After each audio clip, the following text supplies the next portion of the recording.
हर छोटी बड़ी खबर पहली नजर SN Bharat citizen live news. बहनों का, किसान मजदूर भाइयों का, नौकरी करने वाले, खेती करने वाले, मेहनत मजदूरी करके, बिजनेस करके, अपने खून पसीने की कमाई से अपने परिवार का भरण पोषण करने वाले आप तमाम बिहार के निवासियों का क्रांतिकारी इस्तकबाल करता हूं, आपका हार्दिक अभिनंदन करता हूं। साथियों, आप सब जानते हैं कि आज 30 जनवरी है और 30 जनवरी को हम पूरे देश में, पूरी दुनिया में बलिदान दिवस के रूप में याद करते हैं। हमारे राष्ट्रपिता, हमारे बापू महात्मा गांधी को याद करते हैं और यह संकल्प लेते हैं कि मरते दम तक उनके आदर्शों पर चलेंगे। और उनका आदर्श था सत्य और अहिंसा, न्याय और एकता। और उनकी जो एकता की बात थी, उस एकता की बात के चलते ही जिनके आखिरी क्षण में भी मुंह से हे राम निकला था, उनको एक आतंकवादी कायर नाथूराम ने हत्या करने का काम किया था। कि आज हम सब लोगों को समझना पड़ेगा कि आज हमारे देश में जिस तरीके से नफरत का माहौल पैदा किया गया है, जिस तरीके से इंसान को इंसान से लड़ाया जा रहा है, यही साजिश किसी जमाने में अंग्रेज किया करते थे। अंग्रेज भारत के लोगों को आपस में लड़ाते थे, हिंदू मुसलमान करवाते थे, मंदिर मस्जिद करवाते थे और फूट डाल करके हमारे ऊपर 200 साल तक राज किया था। एक बार फिर से जो लोग आजादी के आंदोलन में हिस्सा नहीं लिए, जिन्होंने इस देश के लिए शहादत नहीं दी, जो जेलों में नहीं गए, फांसी पे नहीं चढ़े, वो लोग जो उस वक्त अंग्रेजों की मुखबिरी किया करते थे, आज गद्दी पर बैठ करके फिर से लोगों को आपस में लड़ा रहे हैं, लोगों के बीच में नफरत फैला रहे हैं। बोलिए, ऐसा है कि नहीं है? नफरत फैल रहा है ना? कौन फैला रहा है? नहीं, मोदी अकेले उसमें शामिल नहीं है, उसके साथ वो सब लोग शामिल हैं जो आज समाज को बांटने का काम करते हैं, समाज को आपस में लड़ाने का काम करते हैं, वो सब लोग इसमें शामिल हैं। तो आप सब लोगों से मैं ये आग्रह करना चाहता हूँ, आप सब जानते हैं कि कांग्रेस पार्टी ने, भारतीय राष्ट्रीय कांग्रेस ने अंग्रेजों से लड़ करके इस देश को आजादी दिलाई। आजादी दिलाई कि नहीं दिलाई? देश आजाद है ना? कौन आजाद कराया देश को? कांग्रेस ने इस देश को आजाद कराया।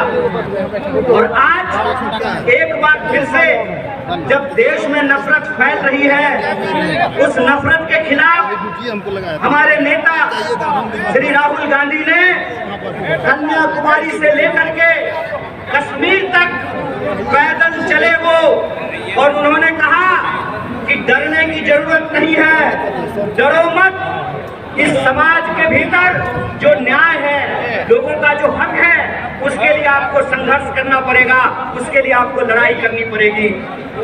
राहुल जी ने कहा कि अगर देश में नफरत फैल रही है तो हमको मोहब्बत की आवाज को बुलंद करना पड़ेगा। और कन्याकुमारी से लेकर के कश्मीर तक उन्होंने भारत जोड़ो यात्रा की, भारत जोड़ो पद यात्रा की। जब भारत जोड़ो पद यात्रा हो गई, तब यह प्रश्न हमारे सामने था कि कौन सी ऐसी चीजें हैं जिससे यह देश ताकतवर बनेगा, इस देश को शक्ति मिलेगी। और यह जो आजकल रोजगार विहीन समझते हैं ना, रोजगार विहीन का मतलब ये है कि गृह मंत्री का बेटा बीसीसीआई का सेक्रेटरी बन जाएगा और आपके बाल बच्चा को कुछ नहीं मिलेगा। समझते हैं ना रोजगार विहीन विकास का मतलब? यह जो रोजगार विहीन विकास है, इस रोजगार विहीन विकास में इस देश के जो आम आवाम हैं, उनके बच्चों का उनके जीवन यापन का मुद्दा कैसे हल होगा। इसीलिए यह बात कांग्रेस पार्टी ने उठाई कि समाज के हर तबके को भागीदारी देना पड़ेगा, और भागीदारी देने के लिए यह जरूरी है कि हमको देखना पड़ेगा कि समाज की रीढ़ किनको माना जाता है, देश का रीढ़ किसको माना जाता है। आप सब जानते हैं कि भारत दुनिया का सबसे युवा राष्ट्र है, भारत सबसे युवा राष्ट्र है, लेकिन इस देश के युवाओं के साथ अभी ये हो रहा है कि आप पढ़ाई करते हैं, दिन रात तैयारी करते हैं, लेकिन जब नौकरी की बारी आती है तो नौकरी नहीं मिलता है। जब एग्जाम होता है तो प्रश्न पत्र लीक हो जाता है और पैसा लेकर के, घूस लेकर के सीट बेच दिया जाता है। बोलिए, युवाओं के साथ बेईमानी हो रही है कि नहीं हो रही है? चूंकि हमारे माँ बाप किसान हैं, चूंकि हमारे माँ बाप शिक्षक हैं, हमारे माँ बाप साधारण परिवार के लोग हैं, साधारण इनकम के लोग हैं, तो हमारे भविष्य के बारे में कोई नहीं सोचता है। बताइए, नेता का बेटा नेता बनेगा, मंत्री का बेटा मंत्री बनेगा, डीएम साहब का बेटा डीएम बनेगा, डॉक्टर साहब का बेटा डॉक्टर बनेगा, लेकिन किसान का बच्चा किसान नहीं बनना चाहता है। बोलिए, किसान का बच्चा किसान बनना चाहता है? क्यों नहीं बनना चाहता है? इसलिए नहीं बनना चाहता है कि इस देश की हकीकत ये है कि हर घंटे 2 किसान आत्महत्या करते हैं, हर घंटे एक नौजवान आत्महत्या करता है, हर मिनट किसी महिला के साथ कोई ना कोई अपराध होता है। आए दिन हमको यह सुनने को मिलता है कि जो शोषित पीड़ित वर्ग के लोग हैं उनके ऊपर लगातार हमले होते हैं, उनका अधिकार छीना जाता है। देश की इस परिस्थिति को देखते हुए, जब बेरोजगारी 45 साल में सबसे ज्यादा है, महंगाई आसमान छू रहा है। आप लोगों को याद था ना, पहले पेट्रोल कितना में मिलता था? पहले पेट्रोल कितना में मिलता था? 50 रुपया में। अब कितना में मिलता है? 100 रुपया में। महंगाई बढ़ी है कि नहीं बढ़ी है? सरसों का तेल पहले कितना में मिलता था? 80 रुपए किलो। अब कैसे मिलता है? 200 रुपये किलो। बोलिए, महंगाई बढ़ी है कि नहीं बढ़ी है? जिस तरह से महंगाई बढ़ रही है, किसानों की आत्महत्या हो रही है, जवानों की आत्महत्या हो रही है, महिलाओं के ऊपर अत्याचार हो रहा है, बेकारी 45 साल में सबसे ज्यादा है। तब इस देश के नौजवानों को, बिहार के नौजवानों को यह सोचना पड़ेगा कि उनका भविष्य क्या है। आप सोचिए कि अगर इस देश के नेता चाहते हैं कि उनके बाल बच्चों का भविष्य बना रहे, तो इस देश के किसानों को, इस देश के गरीबों को भी यह सोचना पड़ेगा कि उनके बाल बच्चों का भविष्य कैसे बना रहेगा। इसीलिए इस देश की परिस्थिति को देखते हुए हमारी पार्टी भारतीय राष्ट्रीय कांग्रेस ने और हमारे नेता राहुल गांधी ने यह तय किया है कि हम भारत जोड़ो न्याय यात्रा की शुरुआत करेंगे। और यह जो भारत जोड़ो न्याय यात्रा है, ये मणिपुर से चल करके बिहार की महान भूमि पे पहुंची है। बोलिए, बिहार महान है कि नहीं है? लेकिन आजकल बिहार को बदनाम भी कर दिया गया है। बदनाम नहीं कर दिया गया है? मीडिया के एक साथी पूछ रहे थे कि नीतीश जी आपको छोड़ करके चले गए, इस पर आप क्या कहना चाहते हैं? हम बोले, सुनिए, कौन आया कौन गया ये महत्वपूर्ण नहीं है। महत्वपूर्ण ये है कि बिहार के जो 14 करोड़ लोग हैं, उनका जो हक और अधिकार है, रोजी रोटी कपड़ा मकान का सवाल है, अपने खून के आखिरी कतरे तक उसके लिए संघर्ष करेंगे। ये हमारा कमिटमेंट है, ये हमारा संकल्प है। किसी के आने जाने की बात नहीं है, बात है लोगों के हक और अधिकार की, बात है लोगों के लिए न्याय की। और हमारा यह मानना है, हमारी पार्टी की यह मानना है कि अगर हम इस देश को शक्ति देना चाहते हैं, अगर हम बिहार को शक्ति देना चाहते हैं, तो हमको 5 प्रकार के न्याय की स्थापना करनी पड़ेगी। कितने प्रकार की न्याय की स्थापना करनी पड़ेगी? हाथ उठा करके बताइए। अरे डरिए नहीं, आप नेता थोड़े एक ईडी से घबरा जाइएगा। आप तो आम जनता है, आपको क्या फर्क पड़ता है? 5 प्रकार के न्याय की जरूरत पड़ेगी। मिलेगी। कितने प्रकार की?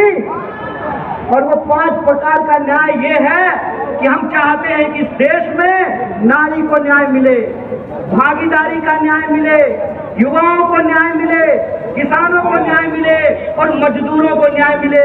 बोलिए, आपको ये 5 न्याय चाहिए कि नहीं चाहिए? सब लोगों को चाहिए।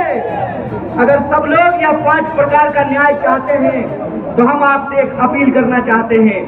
एक बात जान लीजिए, इस देश में कुछ भी, इस देश के आम लोगों को कुछ भी बिना संघर्ष के नहीं मिला है। हमारी आजादी के लिए भी लोगों को अपनी जान गंवानी पड़ी। बिहार के लोग जानते हैं कि अपने हक और अधिकार के लिए संघर्ष करना पड़ता है। और एक बात आप लोगों ने सुना होगा, बिन हवा न पत्ता हिलता है, बिन लड़े न कुछ भी मिलता है। इसीलिए अपने हक और अधिकार के लिए हमको लड़ना पड़ेगा और हमारे देश के आम आवाम को, बिहार के आम लोगों को यह सोचना पड़ेगा कि हमारा भविष्य क्या है। हम समझते हैं कि जिस तरीके से मौजूदा सरकार हमारे देश के नौजवानों के साथ, बिहार के नौजवानों के साथ खिलवाड़ कर रही है, उसके खिलाफ हमको संघर्ष करना पड़ेगा। आप सब सोच करके बताइए, अग्निवीर लाई सरकार और अग्निवीर में सरकार ने कहा कि 4 साल के लिए नौकरी देंगे। क्या सिपाही? 4 साल के लिए आपको नौकरी मिलेगा, लीजिएगा 4 साल का नौकरी। और यहाँ मंच पे बहुत सारे एमएलए साहब बैठे हुए हैं, बहुत सारे एमपी साहब बैठे हुए हैं। प्रधानमंत्री बनेगा 5 साल के लिए और सेना का जवान बनेगा 4 साल के लिए। बोलिए, बेईमानी है कि नहीं है ये? अगर बेईमानी है तो बेईमान को बेईमान कहना चाहिए कि नहीं कहना चाहिए? चोर को चोर कहना चाहिए कि नहीं कहना चाहिए? ये चोर और बेईमान मिलकर के इस देश के साथ लुटखोरी कर रहे हैं। इसीलिए हम आप तमाम नौजवानों से यह अपील करना चाहते हैं कि एक तो हमको नौकरी नहीं देते हैं, दूसरा हमको शिक्षा नहीं देते हैं, तीसरा किसानों को उनके फसल का दाम नहीं देते हैं, चौथा मजदूरों को न्यूनतम मजदूरी नहीं देते हैं और पांचवा इस देश की जो आधी आबादी है उसको समान जीने का अधिकार नहीं देते हैं। मैं पूछना चाहता हूँ, डॉक्टर बाबा साहब भीमराव अम्बेडकर ने संविधान बनाया, कांग्रेस पार्टी ने संविधान बनाया और उस संविधान की ताकत ये है कि डीजीपी का वोट एक होता है। सिपाही घबराइए नहीं, डरिए नहीं, डीजीपी का वोट एक होता है ना भैया, मीडिया और आपका भी वोट एक होता है, मुख्यमंत्री का भी वोट एक होता है और रिक्शा चलाने वाले का भी वोट एक होता है, जूता सिलने वाले का भी वोट एक होता है। यह जो वोट का अधिकार है, इस वोट के अधिकार का हमको इस्तेमाल करना पड़ेगा। अगर वो हमारे वोट का इस्तेमाल कर रहे हैं अपने बच्चों का भविष्य बनाने के लिए, तो आपको अपने वोट का अधिकार का इस्तेमाल करना पड़ेगा अपने बच्चों का भविष्य बनाने के लिए। और आपको इस सवाल का जवाब इस देश के हुक्मरान से पूछना पड़ेगा कि आप एमपी बनिएगा 5 साल के लिए, आप मिनिस्टर बनिएगा 5 साल के लिए, आप प्रधानमंत्री बनिएगा 5 साल के लिए और हमको सेना में दीजिएगा 4 साल का नौकरी। यह नौकरी हमको बर्दाश्त नहीं है।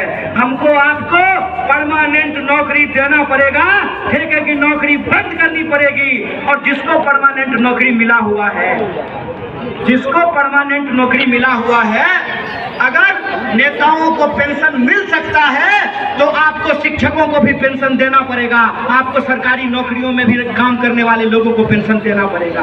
अगर इस देश के पूंजीपतियों का 12 लाख करोड़ कर्जा माफ किया जा सकता है तो आपको किसानों का कर्जा माफ करना पड़ेगा, उनके फसल का पूरा दाम देना पड़ेगा। अगर इस देश में सबको न्यूनतम मजदूरी मिल सकती है तो हम कहते हैं कि मजदूरों को भी न्यूनतम मजदूरी देना पड़ेगा। रोज बरोज नया जो है ड्रामा गढ़ करके लोगों का अधिकार, आप लोग जादूगरी देखे हैं ना कि जादूगर इधर से कहेगा गिली गिली पम पम छू और पॉकेट से कबूतर निकालता है। टीवी आजकल हमारे साथ वही कर रही है। जब भी आप टीवी खोल करके देखिएगा, आपके कुत्ते गायब कर दिए गए हैं। सुबह से लेकर के शाम तक बहस चलेगी, कौन शपथ ले रहा है, कौन शपथ नहीं ले रहा है। सुबह से लेकर के शाम तक भाई साइड वीडियो बन रहा है, साइड आगे मारे और आप लोगों का जो बुनियादी सवाल है, रोटी का सवाल, रोजगार का सवाल, रोटी का सवाल, कपड़ा का सवाल, मकान का सवाल, इन सवालों को गुमराह किया जाता है। इसीलिए हम पूर्णिया के आम लोगों को और बिहार के आम लोगों को एक अपील करना चाहते हैं। हम जानते हैं कि बिना लड़ाई के कुछ नहीं मिलता है, तो हमको अपने अपने न्याय के लिए और अपने आने वाली पीढ़ी के न्याय के लिए संघर्ष करना पड़ेगा। तैयार है, न्याय करेंगे अपने साथ, अपने आने वाली पीढ़ी के साथ। तो आखिरी बात बोल करके अपनी बात को मैं खत्म करूंगा। मैं पहली बार रंगभूमि मैदान में नहीं आया हूं, ये तीसरी बार है जो मैं रंगभूमि मैदान में आप तमाम लोगों के बीच में आया हूं। मंच अलग है, लोग अलग हैं, लेकिन मुद्दा वही है। और तब भी हमने आपसे वादा किया था कि इस देश की आजादी पे जब जब आंच आएगी, आपका बच्चा जो आपका नमक खाया है, आपके हक और अधिकार के लिए सड़कों पर उतरेगा। इसीलिए आप तमाम बिहार वासियों को, पूर्णिया वासियों को, सीमांचल वासियों को अपील करना चाहता हूं कि आप तमाम लोगों को 5 न्याय के लिए इस देश की शक्ति देने के लिए आपको संघर्ष करना पड़ेगा। और इस संघर्ष में अगर हम संघर्ष करेंगे तो जरूर जीतेंगे। इन्हीं शब्दों के साथ अपनी बात को खत्म करूंगा। शुक्रिया। इंकलाब जिंदाबाद। जय हिंद, जय बिहार, जय कांग्रेस।